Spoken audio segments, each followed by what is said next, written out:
En la cena de la empresa de mi esposa, el personal de seguridad me detuvo justo en la entrada y dijo: «Lo siento, señor. No está en la lista de invitados. Usted no encaja aquí». Intenté explicarles que mi esposa era la directora ejecutiva, pero no cedieron. Cuando mi esposa llegó 20 minutos después, les indicó que me echaran inmediatamente si no estaba en la lista de invitados. Lo que pasó después fue bastante inesperado. Nací dentro de un legado, pero no del tipo que aparece en las portadas de revistas ni brilla en las alfombras rojas. El nuestro era un imperio silencioso. Logística industrial, bienes raíces y líneas de distribución que serpenteaban por ciudades y puertos como venas invisibles. Mi abuelo construyó los cimientos. Mi padre le dio forma, y se suponía que yo debía continuar con ello. Ese era el plan. Pero como la mayoría de los planes concebidos por hombres mayores, no contaba con el amor, o, más precisamente, con ella. Cuando conocí a Celeste, trabajaba en una conferencia regional. Traje impecable, lengua afilada y una chispa en los ojos que me hizo olvidar lo fría que estaba la sala. No me enamoré de ella como un colegial. No. La observé, la admiré, y finalmente confié lo suficiente en ella como para entregarle las llaves del reino. Mi padre no lo aprobó al principio. Pensó que estaba cediendo demasiado rápido. Una cosa es casarte con una mujer, me advirtió con la voz áspera por la edad, pero otra muy distinta es darle tu nombre, tu empresa y tu futuro antes de que haya demostrado su valía. Pero Celeste sí la había demostrado, o eso creí. Se movía con una eficiencia que dejaba atrás a mi junta directiva, diseccionaba los informes de pérdidas y ganancias como si fueran cirugía, y, en menos de un año de casarnos, ya dirigía las reuniones que antes lideraba mi padre. La junta la admiraba. Los inversionistas confiaban en ella. No era solo mi esposa, se convirtió en el rostro de nuestro imperio. Así que, cuando mi padre falleció, dejó la empresa a su nombre, pero no sin una cláusula. Enterrada en la tercera sección del testamento, en un lenguaje tan seco como el polvo del desierto, estaba la línea que más tarde me salvaría. En caso de divorcio, el control total de la empresa revertirá a mi hijo, Elijah Harper. Nunca le conté a Celeste sobre esa cláusula. No creí que hiciera falta. En ese momento, confiaba en ella más de lo que confiaba en mí mismo. Me sentía cómodo quedando en segundo plano, apoyándola, protegiéndola, amándola. Había algo emocionante en ver a la mujer que amas volverse poderosa. No me molestaba que los medios comenzaran a llamarla su empresa, ni que los miembros de la junta acudieran a ella antes que a mí. Pensé, así es como se ve una verdadera sociedad. Pero poco a poco, en silencio, el aire entre nosotros cambió. Dejó de pedirme opinión. Las reuniones se extendían más y más. Su tono se volvió cortante, distante. Lo atribuía al estrés, a la presión. Me repetía que el poder cambiaba a las personas, pero que el amor era lo bastante fuerte para resistir el ajuste. Me aferré a esa idea como un hombre colgado del borde de un precipicio. Había señales, claro. La forma en que me presentaba en los eventos de la empresa, este es Elijah, nunca mi esposo. Sus amistades también cambiaron, reemplazando nuestro viejo círculo por parejas relucientes, de esas que aparecen en la revista Forbes. En las cenas, me sentaba en silencio mientras las conversaciones giraban en torno a precios de acciones, inauguraciones de galerías y reestructuraciones de juntas. Nadie me preguntaba por la empresa que alguna vez ayudé a construir. Ni siquiera sabían que mi nombre estaba grabado en sus orígenes. Me convertí en una especie de curiosidad, el hombre mantenido. Bromeaban sobre mí, aunque nunca en mi presencia. Una vez, en un cóctel, escuché a alguien decir: «Tiene suerte de que ella lo haya llevado en el viaje». Me reí en ese momento, pero algo se desgarró dentro de mí. Aún así, me quedé. Porque cuando has invertido años en una persona, en un sueño que creías compartido, no te vas solo porque las cosas se ponen incómodas. Intentas más. Le das el beneficio de la duda. Pensé que tal vez volvería a mí, la versión de ella que solía preguntarme cómo había sido mi día, o se colaba en mi despacho con un vaso de whisky cuando trabajaba hasta tarde. Creí que si tenía paciencia, recordaría que yo era más que el hombre que compartía su cama. Era quien le había dado el trono. Pero los recuerdos son frágiles, y los suyos parecían desvanecerse más rápido que los míos. Entonces, llegó la gala, la que celebraba sus 10 años como directora ejecutiva. Un hito que ella atribuía a su esfuerzo, su estrategia y su brillantez. No hubo mención alguna de la familia en la que se había casado, ni reconocimiento al cimiento que le permitió ascender. Las invitaciones se enviaron, las entrevistas se programaron, y mi nombre ni siquiera aparecía en el folleto como cofundador, cónyuge o asistente. Lo noté, pero no dije nada. No quería parecer mezquino. Me convencí de que era un descuido más, uno más en una larga lista de olvidos. Aún así, me vestí esa noche. Camisa planchada, blazer a medida, zapatos lustrados. Me miré al espejo y susurré: solo está ocupada. Aún te ama. Esa fue la última mentira que me conté antes de que todo se desmoronara. Mirando atrás, entiendo cuánto tiempo había vivido en negación. Mi silencio, mi paciencia, mi lealtad, no eran nobles. Eran convenientes para ella. Le permitían estirar la imagen de una magnate hecha a sí misma sin interrupciones. Y yo seguía el juego porque temía lo que significaría detenerme. Aceptar que la mujer que amaba, aquella a quien confié la herencia de mi padre, el nombre de mi familia, me veía como ruido de fondo en su búsqueda de gloria. Pero esa noche arrancaría el velo de mis ojos, y lo que descubrí debajo lo cambiaría todo. El lugar era una de esas maravillas arquitectónicas, hechas completamente de vidrio y metal, suspendidas sobre el horizonte, como si perteneciera a alguien más rico de lo que cualquiera pudiera imaginar. Reconocí el nombre al instante. Era un salón privado que yo mismo había ayudado a financiar años atrás, mediante un fondo de inversión discreto vinculado a la empresa. En cierto modo, lo encontré poético. Ella había elegido celebrar sus 10 años de reinado como CEO en un edificio que yo ayudé a construir, dentro de una empresa que yo ayudé a crear, rodeada de personas que jamás reconocerían ninguna de las dos cosas.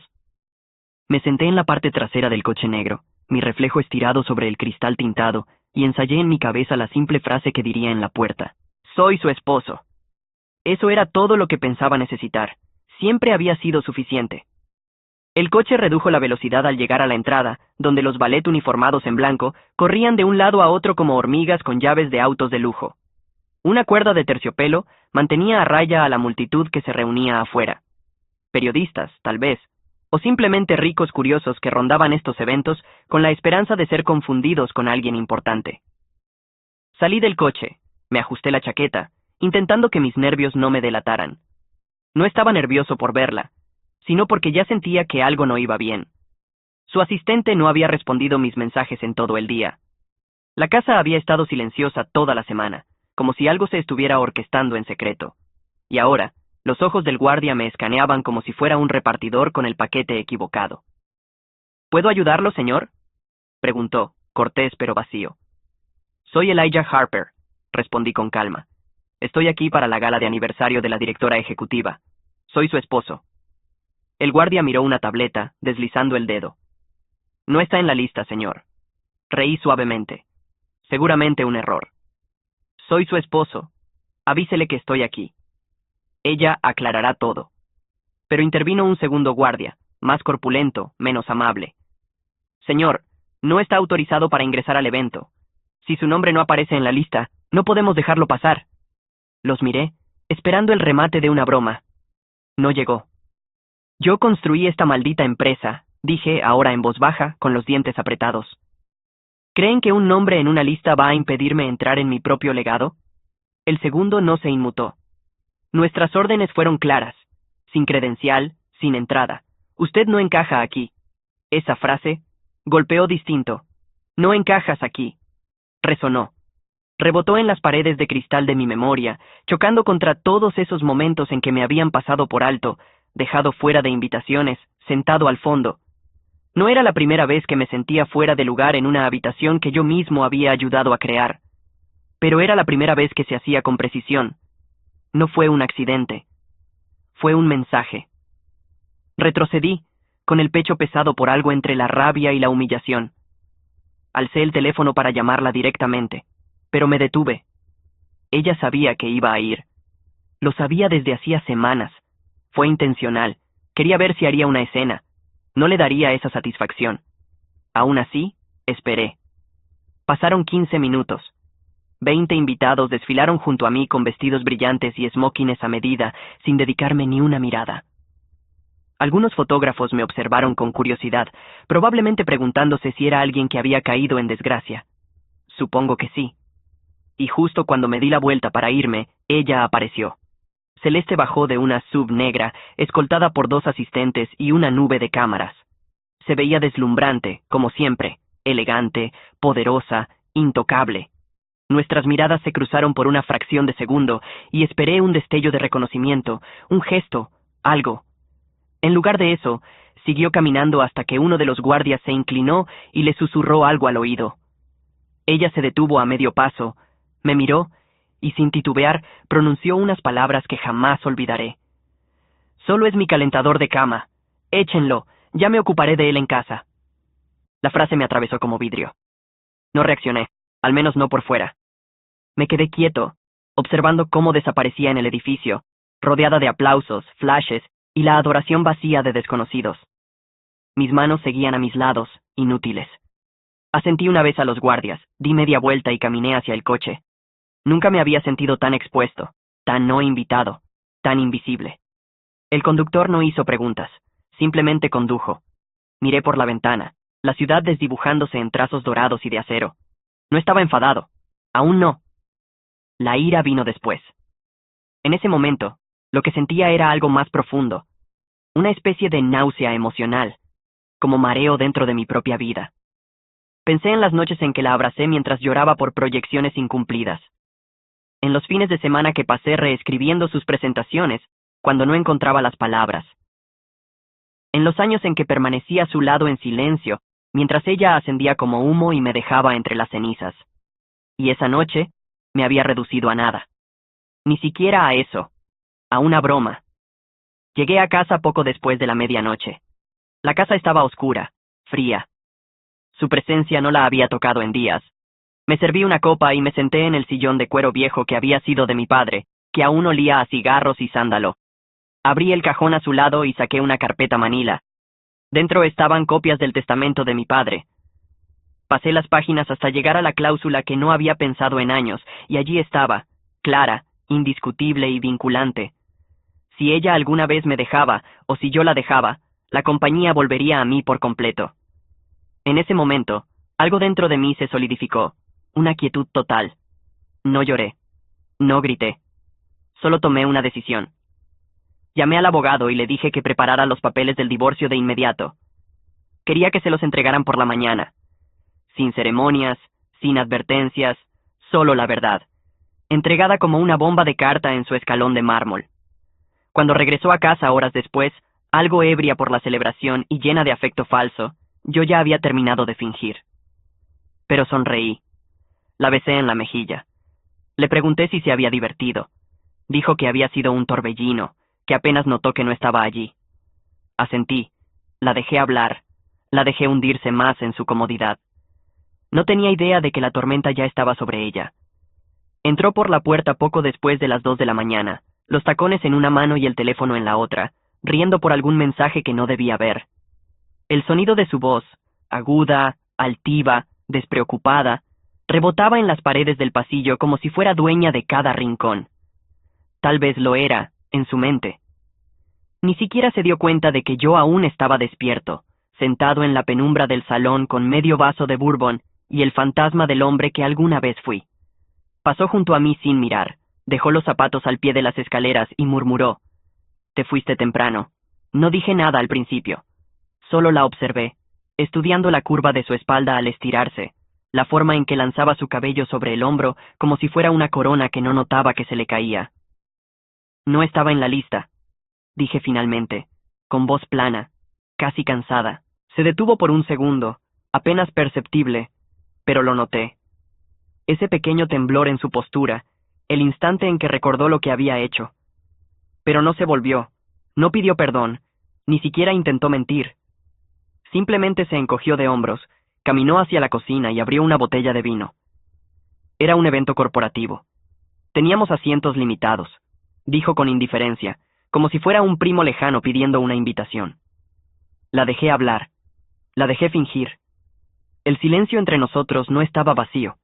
Estaba lleno, denso, con cada palabra no dicha y cada traición acumulada como deudas invisibles. Sirvió una copa y se apoyó en la encimera, mirándome con la misma condescendencia calculada que usaba con sus subordinados. «Podías haberme mandado un mensaje. Habría salido», añadió, como si me ofreciera una cortesía tardía. Asentí levemente, no por acuerdo, sino para evitar reírme. ¿Salir a hacer qué? ¿Escupirme en la cara en lugar de hacerlo a través de un guardia? No pregunté. No valía el esfuerzo esa noche. No, esa noche era para cerrar el ciclo, para verla quemar su último puente sin saber que ya estaba sobre él. Me ocuparé de ello en casa, repetí, devolviéndole sus propias palabras del evento. Su cabeza se movió ligeramente, tal vez porque oír su crueldad reflejada la hizo real. Pero otra vez, sin disculpas, solo otra evasión. No hagas esto sobre ti, Elijah. La noche era importante para mí. ¿Sabes cuánto he trabajado por esto? Y ahí me golpeó. No solo las palabras, sino su peso. ¿Sabes cuánto he trabajado por esto? Nunca hemos. Siempre fue su viaje en su mente. Aunque yo fuera quien sostenía el mapa, pagaba la gasolina y despejaba el camino. Me levanté. Caminé hacia la cocina despacio, no amenazante, solo con intención. Quería que viera mi rostro, que mirara los ojos del hombre al que había confundido con un mueble, y entendiera que lo que no sangra, los hombres sí lo hacen. Tienes razón, dije en voz baja. Has trabajado duro, y te dejé brillar. Pero esta noche cruzaste una línea, no solo conmigo, sino con todo lo que construimos juntos. Ella frunció el ceño, la copa detenida a medio aire. ¿Qué línea?, preguntó, genuinamente confundida. Y ahí supe que no solo había olvidado el matrimonio. Nunca habíamos estado en el mismo. Para ella era una alianza de poder. Para mí, amor. No respondí. Solo subí las escaleras. No me siguió. Se quedó abajo, bebiendo vino y texteando a quién sabe quién. Probablemente riéndose de mí con algún amigo que me vio ser rechazado en la puerta. Y estaba bien. Que riera. La llamada ya estaba hecha horas antes. El abogado tenía todo. Los papeles listos, la cláusula activada, el momento asegurado. No necesitaba gritar ni dormir en el sofá ni golpear encimeras. Ese tipo de ruido era para los que aún intentaban ganar. Yo ya había rendido la fantasía. Solo quedaba la ejecución. Acostarme junto a ella esa noche fue surrealista. Su espalda vuelta hacia mí, su respiración tranquila, como si no me hubiera humillado públicamente frente a cientos de personas. Como si no me hubiera reducido a un calentador de cama ante quienes una vez me estrecharon la mano y me agradecieron por construir los cimientos sobre los que ella ahora se erguía. No la toqué. Ni siquiera levanté la manta cuando la tiró al suelo. Miré el techo contando las cosas que había sacrificado por ella. Mi nombre en el membrete de la empresa, mi puesto en la junta, el orgullo de mi padre. Y ahora, incluso mi presencia, era motivo de burla para ella. Eso fue lo que más dolió. No que hubiera cambiado, sino que me hiciera sentir un tonto por creer que no lo haría. El sueño nunca llegó. Al amanecer, me vestí, preparé café y esperé el golpe en la puerta. Cuando llegó, seco y profesional, ella aún estaba en bata, el cabello recogido, sin maquillaje. Abrió la puerta, esperando tal vez una entrega o a un vecino. En su lugar, el mensajero le entregó un sobre grueso, asintió y se fue sin decir palabra. Ella se giró lentamente, el ceño fruncido. Elijah, me llamó, con una voz ahora insegura, más suave de lo que había oído en semanas. La encontré en el pasillo, di un sorbo al café. ¿Qué es esto?, preguntó hojeando el paquete. Estás bromeando, ¿verdad? Negué con la cabeza. No, he terminado. ¿Terminado?, repitió, como si no entendiera la palabra. Esto es un aviso de divorcio. Has solicitado el divorcio. Asentí. Y según el testamento de mi padre, la compañía vuelve a mí de inmediato. Recibirás un aviso separado de la junta antes del mediodía. Dejó caer los papeles al suelo, la boca entreabierta, la incredulidad en sus ojos. No puedes hacer esto. Ya lo hiciste tú, respondí con voz firme. Cuando dijiste que solo era tu calentador de cama, cuando elegiste el respeto público sobre el amor privado, cuando olvidaste quién construyó la vida sobre la que estás parada. Ella intentó tocarme el brazo, pero me aparté. Elijah, por favor, ¿podemos hablar de esto? Yo no quise... Quisiste cada palabra, la interrumpí. Y eso es lo que lo hace fácil. Aún estaba allí cuando caminé hacia la cocina y terminé mi café. Los papeles yacían en el suelo como cristales rotos sobre el azulejo. La tormenta había llegado, y esta vez yo no era el que se mojaba. Para el mediodía, El silencio en la casa se volvió violento, no por gritos o platos rotos, sino por la pesada quietud de dos personas entendiendo que la guerra ya había comenzado, y una de ellas estaba perdiendo. Celeste estaba sentada al borde del sofá, descalza, aún en bata. Los papeles del divorcio abiertos frente a ella, como una escena del crimen, que no podía explicar. Su teléfono vibraba cada pocos minutos, mensajes de miembros de la junta, asistentes, quizá periodistas. No respondió a ninguno. Solo se quedó allí, encorvada, como si su columna no pudiera soportar el peso de lo que había ignorado demasiado tiempo. Mientras tanto, yo permanecía junto a la ventana, observando las hojas de otoño girar sobre el camino circular de entrada. Cada hoja que caía parecía un veredicto silencioso. Decisiones tomadas, consecuencias desplegándose. El correo de la junta salió a las 10:30, tal como prometieron los abogados. La cláusula era real, vinculante y ahora activa. El equipo legal de la empresa confirmó la recepción, y según el lenguaje del fideicomiso, todo el poder ejecutivo revertía a mí de forma inmediata. No solo perdió su trabajo, perdió su control, su identidad. Durante 10 años, se había construido a sí misma como una reina corporativa, una potencia hecha a pulso. Y ahora, con una sola cláusula que mi padre escribió hace más de una década, la ilusión se hizo pedazos. No fui cruel al respecto. No me burlé ni se lo restregué, pero tampoco ofrecí consuelo. Ella había roto ese lazo cuando permitió que extraños se rieran de mí como si no fuera nadie. Cuando se quedó de brazos cruzados mientras su seguridad me sacaba del recinto de mi propio legado, comprendí que ya no quedaba matrimonio que proteger. Solo orgullo disfrazado de compañerismo. Finalmente me miró con los ojos enrojecidos, la voz quebrada. «Me tomaste por sorpresa, Elijah», dijo. Estaba borracha. Intentaba causar una impresión. No quise decir lo que dije en la gala. Asentí lentamente, dejándola hablar. Pero no fueron sus palabras las que me hirieron. Fue el tono, esa indiferencia tan natural frente a las cámaras y los colegas. La facilidad con la que me redujo a una nota al pie. «No tenías que irte al extremo», añadió, señalando los papeles. «Podríamos haber hablado». Quise reírme. ¿Hablar?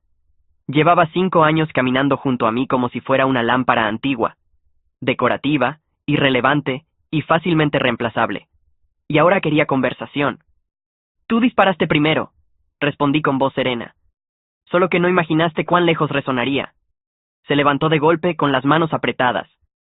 «¿Crees que eres un héroe ahora, quitándomelo todo como si te lo debieran?» Incliné la cabeza, observándola. «Sí, me debían algo, respeto. Y tú lo gastaste hace mucho tiempo».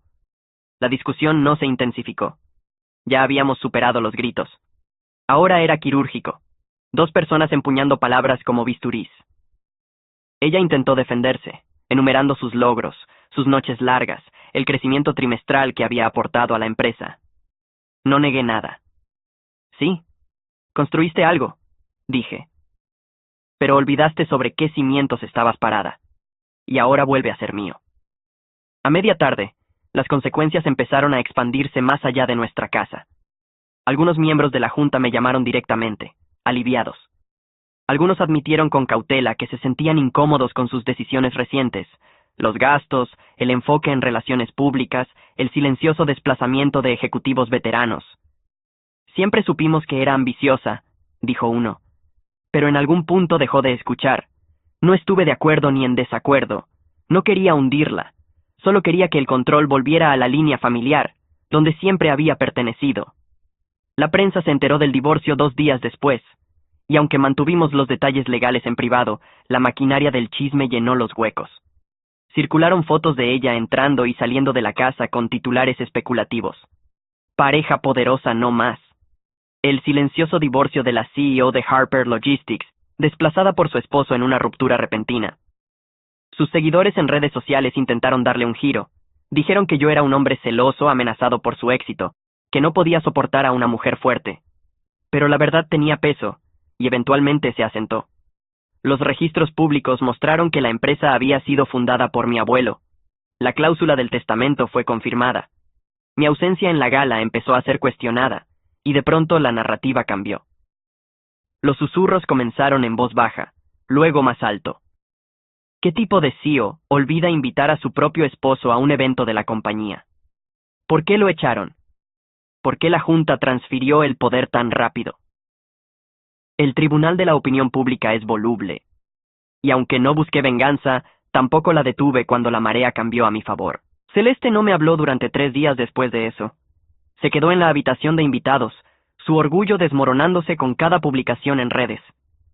La veía caminar por el pasillo del piso superior, el teléfono pegado a la oreja, la voz temblorosa en discusiones susurradas. Intentaba salvar algo, conexiones, patrocinios, quizá otro empleo. Pero ya era evidente. Sin la empresa, su pedestal se encogía. No sentía alegría, ni siquiera satisfacción. Sentía tristeza. No por ella, sino por lo que podríamos haber sido. Por la versión de nuestra vida que alguna vez soñé, cuando aún éramos iguales. Antes de los títulos, antes de los discursos de gala, antes de que comenzara a verme como una herramienta, y no como un compañero. La noche antes de que se mudara, entró en la cocina mientras preparaba té. Parecía cansada, no solo en el rostro, sino en la postura. Alguien que por fin había aceptado que la fiesta terminó, y las luces se encendieron. La arruiné, dijo en voz baja. Fui orgullosa. Pensé que tenía que demostrar algo. No hablé. La dejé continuar. Tú siempre estuviste ahí. Solo me dejé atrapar por las apariencias. Asentí una vez. Lo sé. Dejó su taza sobre la encimera y me miró como si quisiera decir más, como si una última confesión le pesara en la garganta. Pero no dijo nada. No hubo lágrimas ni súplicas, solo un suspiro. Vas a estar bien, le dije. No fue una amenaza. Tampoco fue amabilidad. Fue simplemente la verdad. A la mañana siguiente, se fue. Sin espectáculo, sin drama. Solo una SUV negra alejándose del camino de entrada con la mujer que alguna vez amé sentada en el asiento trasero. Su silueta reflejada en la misma ventanilla tintada que alguna vez reflejó la mía. Me quedé junto a la ventana hasta que el coche desapareció. Luego subí las escaleras, abrí la oficina y llamé a la empresa. Estoy listo para volver, dije. Y así, el reinado de la mujer que olvidó al hombre detrás del imperio llegó a su fin entre cortes de papel y silencio. El tribunal nunca fue sobre justicia, fue sobre espectáculo, y Celeste, con todo su talento empresarial, siempre había amado una audiencia. Entró a esa sala como si fuera una junta directiva, como si aún tuviera poder, como si su nombre siguiera teniendo peso incluso después de que la tinta se secara en sus documentos de salida. Pero lo que no anticipó fue cómo se ve el poder silencioso cuando regresa a quien realmente lo ganó. No llegué furioso ni con séquito. Llegué con un traje azul marino a medida, sin corbata, tranquilo como el hielo. Porque cuando ya has perdido todo lo que estabas dispuesto a dar, no queda nada que temer. Solo resolución. No tenía intención de jugar sucio. Solo pensaba ganar. Sus abogados eran agresivos, pulidos, arrogantes. Hablaban con el tono de quienes asumían que yo seguía siendo el hombre que ella había pintado en público. Un esposo inseguro escondido tras un legado, incómodo con una mujer poderosa. No me inmuté. Los dejé hablar, posar, acusar. Pero los hechos no responden a la actuación. El rastro documental mostraba cada inversión, cada transferencia de control, cada acuerdo firmado ante testigos y abogados. No solo había heredado una empresa, la había protegido desde el principio. Y la cláusula que mi padre escribió en su testamento era a prueba de balas, notariada y sin ambigüedades. El juez la vio. La junta la confirmó. No había margen para interpretación. Celeste estaba sentada junto a su abogada principal, con la barbilla ligeramente alzada, igual que en las reuniones de accionistas cuando alguien hacía una pregunta que consideraba inferior. Pero sus ojos se desviaban hacia mí una y otra vez, buscando algo. Una grieta en mi seguridad, una súplica de reconciliación. No lo encontró, porque lo que nunca entendió, lo que aún no entendía, era que esto ya no se trataba de la empresa. Se trataba del respeto propio. De trazar una línea entre amar a alguien y alimentar sus delirios. Ella confundió mi silencio con sumisión. Pero el silencio suele ser solo preparación. El juicio duró 3 semanas. Cada día fue un nuevo teatro de distracción. Sus abogados intentaron argumentar que ella había aportado propiedad intelectual, que la empresa creció bajo su liderazgo, que su imagen impulsó su expansión. Tal vez parte era cierto, pero los cimientos eran míos. El legado era mío. Las acciones se habían transferido bajo un fideicomiso matrimonial, pero siempre de forma condicional. Mi equipo legal nunca levantó la voz. No lo necesitaban. Los hechos hablaban por sí solos. Y al final, Incluso el juez se recostó en su asiento y preguntó: «Señora Harper, ¿no leyó la cláusula del fideicomiso antes de firmarla?». Su silencio dijo más que cualquier testimonio. Después de la última audiencia me siguió al pasillo. Ya no había cámaras, solo el eco de sus tacones sobre el mármol, resonando como el arrepentimiento. «¿Crees que ganaste, verdad?», dijo con voz baja y afilada. Me giré, la miré a los ojos y asentí una vez. No gané. Solo recuperé lo que nunca debí perder. Su rostro se torció entre la furia y algo que casi parecía tristeza. «Vas a arruinar mi reputación», susurró. «Dirán que no era nada sin ti». Lo pensé un momento y respondí: «Esa fue tu elección cuando intentaste borrarme». No dijo más. Se alejó lentamente, con pasos menos firmes, la espalda ligeramente encorvada, traicionando el cansancio que jamás mostraría en público. La observé irse, sin alegría ni satisfacción, solo con cierre. No la odiaba. Ya no. El odio requiere inversión emocional. Lo que sentía ahora era liberación. Durante años había cargado con el peso de nuestra imagen, nuestro éxito, nuestra supuesta sociedad. Creí que proteger su brillo significaba apagar el mío. ChatGPT Said. Pero no funciona así. El amor verdadero no exige invisibilidad. No reduce a una persona para elevar a la otra. De regreso en la empresa, la transición fue rápida. La junta me recibió, no con celebración, sino con un alivio silencioso. Varios ejecutivos admitieron en privado que se habían sentido marginados bajo su mando, que la cultura había pasado de ser colaborativa a ser meramente performativa. Tenía miedo de hablar, dijo uno. Todo debía girar en torno a su marca personal. No hice promesas, hice cambios. La primera semana, reinstauré a los antiguos responsables operativos, recorté los presupuestos inflados de marketing y eliminé el equipo interno de relaciones públicas que ella había formado más para autopromoción que por estrategia. La empresa no necesitaba una reina, necesitaba un administrador, y yo tenía la intención de ser exactamente eso. Los medios hicieron lo que siempre hacen, convirtieron medias verdades en titulares. Algunos me llamaron frío, otros astuto. Unos pocos intentaron presentarlo como una historia de amor trágica convertida en disputa corporativa. No respondí. No di entrevistas ni emití comunicados. El único mensaje público que publiqué fue una carta sencilla a los accionistas, reafirmando nuestro compromiso con los valores fundamentales y el crecimiento sostenible. Tras bambalinas, despedí discretamente al personal de seguridad que me había rechazado en la gala. No por venganza, sino porque cualquiera dispuesto a humillar al fundador de una empresa por mandato del ego no tenía cabida en el tipo de entorno que quería reconstruir. Algunas noches, solo en la oficina mucho después de que el personal se había ido, me sentaba con las luces bajas y pensaba en cómo se había desarrollado todo. Los años de sacrificio, la lenta corrosión del respeto, el momento en la puerta cuando dos hombres que ni siquiera sabían mi nombre decidieron que no merecía entrar al mundo que yo mismo había ayudado a construir. No fue solo traición, fue una cuchilla. Y lo peor es que lo había permitido, una concesión tras otra, hasta que ya no reconocía a la persona que veía en el espejo. Esa era la verdadera guerra. No la de los tribunales ni la de la opinión pública, sino la interna, la batalla entre quien me había convertido para retenerla y quien debía volver a ser para recuperarme a mí mismo. Al final del trimestre, las ganancias aumentaron, la moral se estabilizó y la empresa volvió a sentirse equilibrada. No perfecta, no heroica, pero sí honesta. Uno de los miembros de la junta me invitó a cenar y dijo que admiraba cómo había manejado todo con una contención digna. Agradecí el gesto, pero la verdad era más simple. No incendié la casa porque aún vivía en ella. Solo recuperé las llaves. La paz no llegó con un desfile. Llegó en silencio, a través de pequeños momentos, habitaciones tranquilas y una casa que por fin volvió a sentirse mía. El silencio, antes opresivo, se convirtió en consuelo. No más conversaciones cortantes sobre vino. No más ojos puestos en pantallas de cristal. No más fingir. Después de que Celeste se mudó, pasé 2 semanas enteras reorganizando los muebles. No porque quisiera redecorar, sino porque necesitaba recordarme que ese espacio era mío. Pinté sobre la pared gris suave que ella había insistido en tener, eligiendo un tono más cálido, terroso, que me recordaba al despacho de mi padre.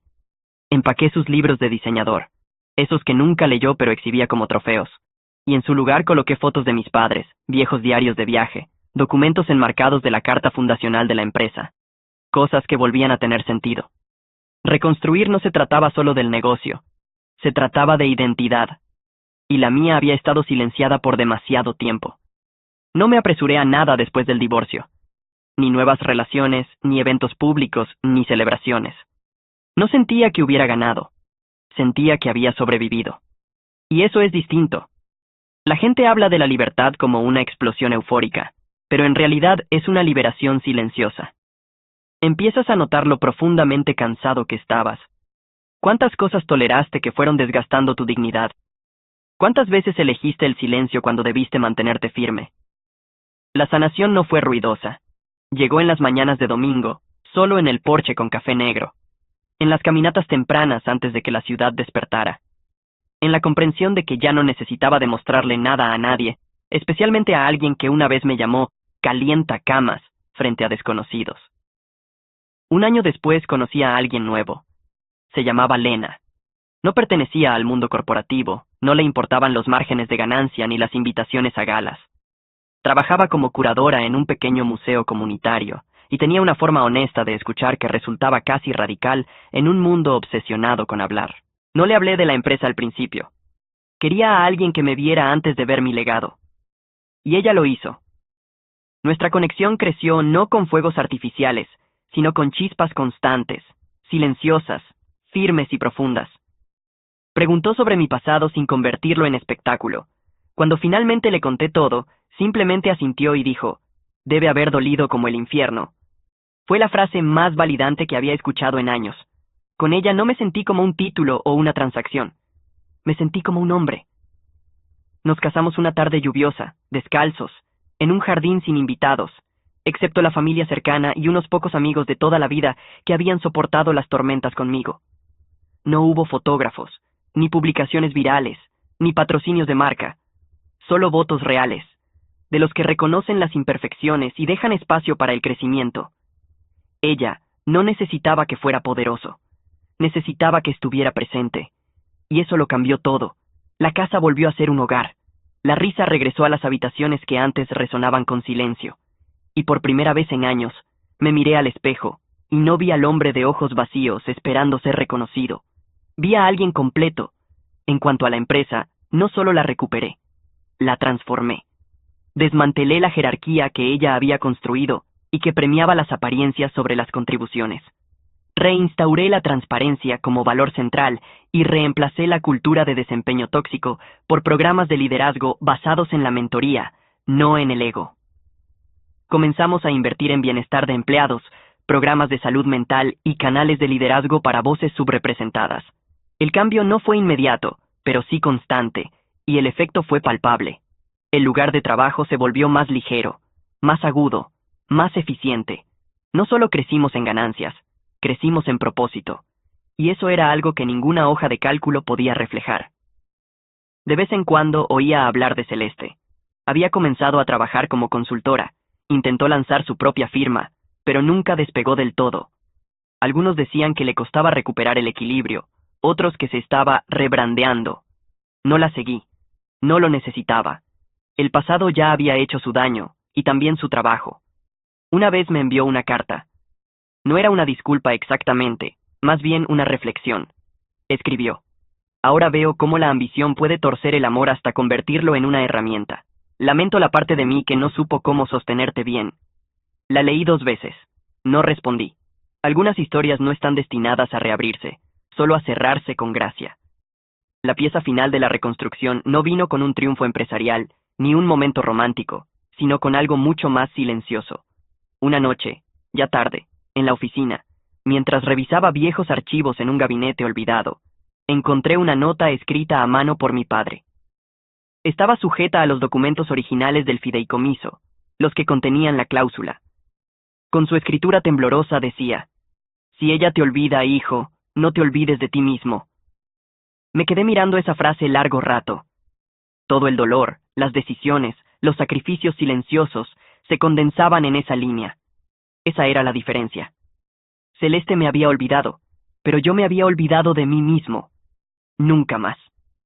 Ahora, Cuando entro al vestíbulo de la empresa, la gente me saluda por mi nombre, no con miedo, sino con calidez. Mi presencia ya no es símbolo de ruptura, sino de regreso. Regreso a los valores, a la dignidad, a algo más profundo que el poder.